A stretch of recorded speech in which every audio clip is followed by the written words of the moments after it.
Good afternoon, ladies and gentlemen. My name is Nathan Chandra. I'm the co-founder of a company called WeLink, and we are here to socially power mobile apps. We're business to business, and we provide what we call a social backend for social backend as a service. So, what we do, we all know that the most successful apps in the market have a great social backend. We're talking about Instagram, Facebook, Twitter. The problem is creating a social component, it's difficult. It takes time, talent, money, it's really hard to do. Well, we've created a simple solution for this. It's our plug-and-play API technology that instantly creates a social component for mobile. I like to call it the 15-minute social makeover.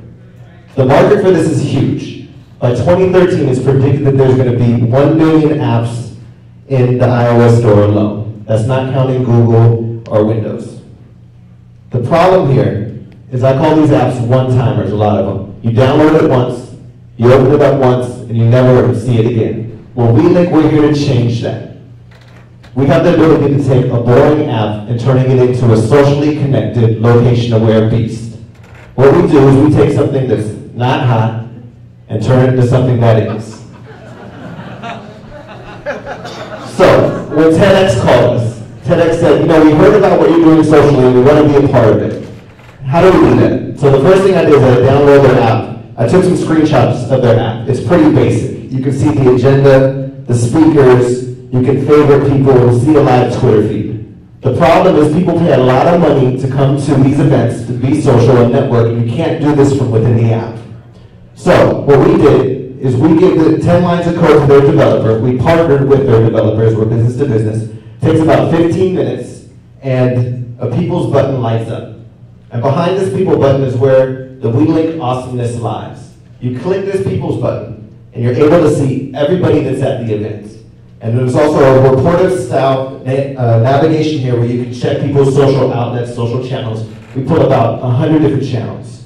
In addition, you can search for people by keywords. You can do business titles, names, companies, and just kind of find who's in the room. If I was here right now looking for an investor, I type in investor and I have a list of all the investors in the room. It's a very powerful technology. When you click on someone's profile, it opens up and you can see friends in common on LinkedIn, Facebook, and Twitter. You can also check their LinkedIn, Facebook, and Twitter, send out connection requests, all that good stuff.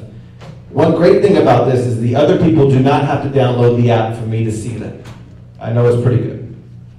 So, it gets even better. Sacramento Kings called me. They said, hey, we love what you're doing socially. We saw what you're doing with the people. That's awesome. But we want to build a photo sharing component. I said, no problem. We got that. 15 minutes, 10 lines of code. This is the button that pops up. When you click this button, you're able to see all of the pictures that are taken at the Kings game and loaded up to a social channel. So everybody loading pictures up to Instagram, Facebook, Twitter. We captured them, put it in the Kings app, and there's user-generated content. You can click on a picture, and you can see more information about the picture, who uploaded it, what social channel it came from.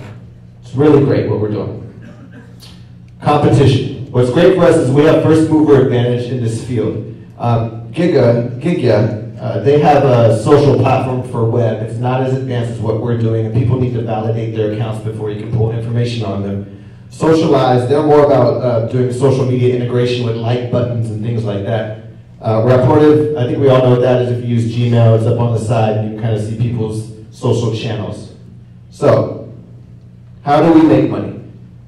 We charge people for using our technology. We partner with large development firms, and we work with them and implement our technology into their clients. We did this exact same thing with AppBaker. We have a paid licensing deal in place. We delivered our technology to them earlier this year, and we're scheduled to make about $175,000 from them over the next year, and we have a potential to grow with that. We also have a partnership with TEDx. We sponsored all of their events. We thought that they have great people, great community. We wanted to be a part of it. We're in the works with a deal with the Wizard World as we speak. We also have a lot of stuff in the pipeline with Seed Labs and Appcelerator and other clients.